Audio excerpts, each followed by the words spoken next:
आकाशवाणी भोपाल से प्रस्तुत हैं प्रादेशिक समाचार।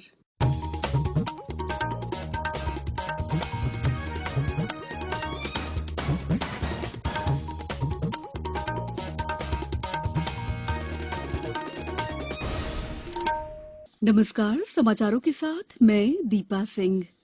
पहले 1 अप्रैल 18 साल से अधिक आयु वर्ग के लिए सरकारी केंद्रों पर निःशुल्क राष्ट्रव्यापी कोविड टीकाकरण अभियान जारी है। युवा श्रोताओं से हमारा आग्रह है कि कोविड रोधी टीका जरूर लगवाएं और अन्य लोगों को भी इसके लिए प्रोत्साहित करें। कोविड स्वास्थ्य के लिए खतरा बना हुआ है। ऐसे में एहतियाती उपायों के पालन में कोताही न बरतें। जब तक जरूरी न हो घर से बाहर न निकलें और 3 सरल उपायों का पालन करें। मास्क लगाएं, 2 गज की सुरक्षित दूरी बनाए रखें, बार-बार हाथ धोएं और साफ सफाई रखें। साथ ही टीका अवश्य लगवाएं। कोविड से संबंधित जानकारी देने और उनके मार्गदर्शन के लिए राष्ट्रीय हेल्पलाइन कार्यरत है। इसका नंबर है 01123978046 और 1075। सबसे पहले मुख्य समाचार। मुख्यमंत्री ने ग्वालियर चंबल संभाग के बाढ़ प्रभावित क्षेत्रों का हवाई सर्वेक्षण किया। राहत कार्यों में तेजी लाने के दिए निर्देश। आज धारा 370 हटाने की दूसरी वर्षगांठ है। समग्र विकास के लिए आज के दिन जम्मू कश्मीर राज्य को 2 केंद्र शासित प्रदेशों में बांटा गया था। प्रदेश में कोरोना संक्रमण लगभग काबू में। कुछ क्षेत्रों में संक्रमण में मामूली बढ़त। और टोक्यो ओलंपिक में भारत के पहलवान रवि आज पदक के लिए रूस के पहलवान से भिड़ेंगे।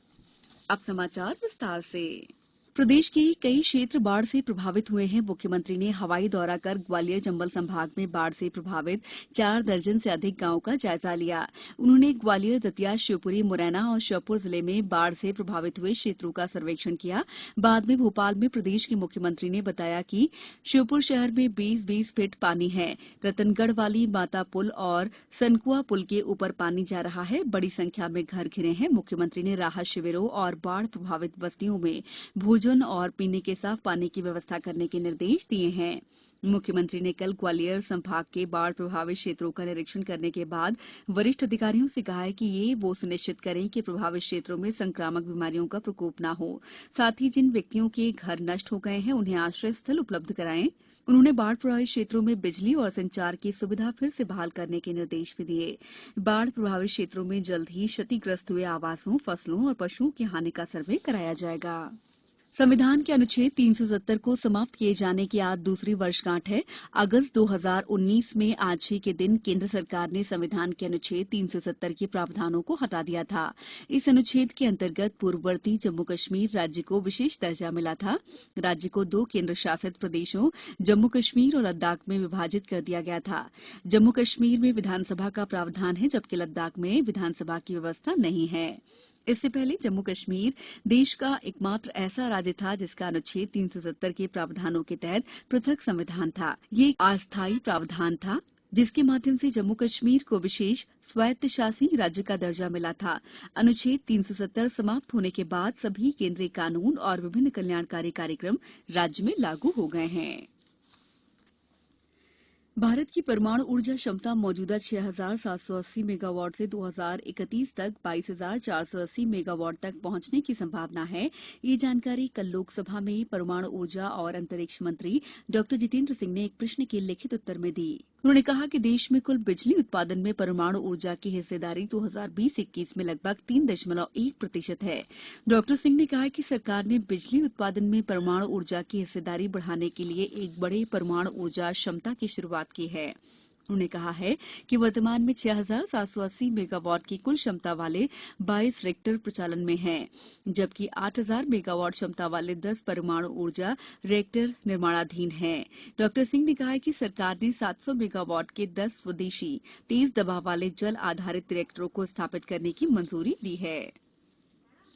भारत में 48 करोड़ 89 लाख से अधिक कोविड से बचाव के टीके लगाए जा चुके हैं। केंद्रीय स्वास्थ्य मंत्रालय ने बताया है कि अब तक 38 करोड़ से अधिक लोगों को पहली डोज लगाई जा चुकी है, जबकि 10 करोड़ 81 लाख लोग दूसरी डोज लगा चुके हैं। मंत्रालय ने बताया है कि कल 33,50,000 से अधिक टीके लगाए गए। 18 से 44 वर्ष आयु वर्ग के 18,36,000 लोगों को पहला टीका, जबकि 3,89,000 से अधिक लोगों को दूसरा टीका लगाया गया। देश में अब तक 18 से 44 वर्ष की आयु वर्ग के कुल 16 करोड़ 61 लाख से अधिक लोग पहला कोविड रोधी टीका लगवा चुके हैं। मंत्रालय ने बताया कि 5 राज्यों मध्य प्रदेश, गुजरात, राजस्थान, महाराष्ट्र और उत्तर प्रदेश में 18 से 44 वर्ष आयु वर्ग के लोगों को 1 करोड़ से अधिक टीके लगाए जा चुके हैं।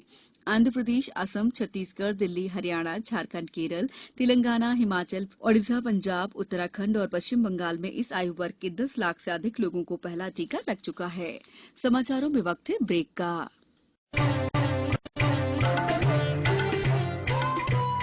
कोविड-19 से बचाव और सुरक्षित रहने के 3 उपाय।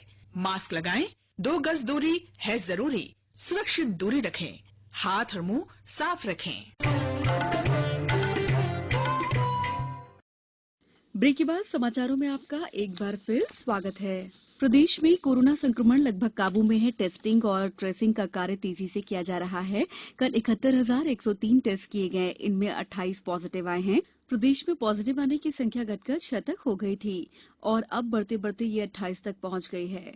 दमोह में 15 और सागर में 7 पॉजिटिव केस आए हैं। कल मुख्यमंत्री ने मीडिया के प्रतिनिधियों से चर्चा में कहा कि राज्य में कोरोना संक्रमण की दर में मामूली बढ़त देखी जा रही है। उन्होंने कोरोना संक्रमण से बचाव के लिए सतर्कता बरतने को जरूरी बताते हुए कहा कि लोगों को मास्क लगाने, सोशल डिस्टेंसिंग जैसी सावधानियों का पालन अवश्य करना चाहिए।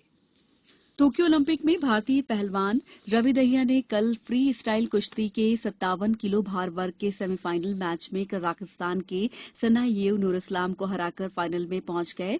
दोनों पहलवानों के बीच कांटे का मुकाबला चल रहा था, लेकिन आखिर के 30 सेकंड में रवि ने बाजी पलट दी। अब स्वर्ण पदक के लिए आज उनका मुकाबला रूसी पहलवान जबूर येगेव से होगा। दूसरी ओर भारतीय महिला हॉकी टीम अर्जेंटीना के सेमीफाइनल में 2-1 से हार गई। अब शुक्रवार को भारतीय टीम का मुकाबला ब्रिटेन से होगा। इस मैच के जरिए कांस्य पदक का फैसला होगा। दूसरी ओर भारत के स्टार एथलीट नीरज चोपड़ा ने भाला फेंक में फाइनल में अपनी जगह बना ली है और भारत की अपनी पदक की उम्मीदों को बढ़ा दिया है। अब कुछ समाचार संक्षेप में। मध्य प्रदेश शासन ने भोपाल के पुरानी जेल परिसर और भेल दशहरा मैदान को विधानसभा सत्र 9 अगस्त से 12 अगस्त के दौरान अस्थायी जेल घोषित किया है। राज्यपाल मंगूभाई पटेल ने होशंगाबाद के किसला ब्लॉक के पिपरिया कला गांव का कल भ्रमण किया। पन्ना में नेहरू युवा केंद्र के तत्वावधान में स्वच्छता पखवाड़े के तहत शासकीय महाराजा छत्रसाल स्नातकोत्तर महाविद्यालय के विज्ञान संकाय मैदान में पौधरोपण किया गया। विदिशा जिले के शमशाबाद थाना क्षेत्र के ग्राम डाबरी में 3 अगस्त को 11 वर्षीय मासूम के साथ उसी के गांव के एक आरोपी द्वारा दुराचार करने और बाद में हत्या के मामले में पुलिस ने 24 घंटे के भीतर आरोपी को हिरासत में ले लिया है।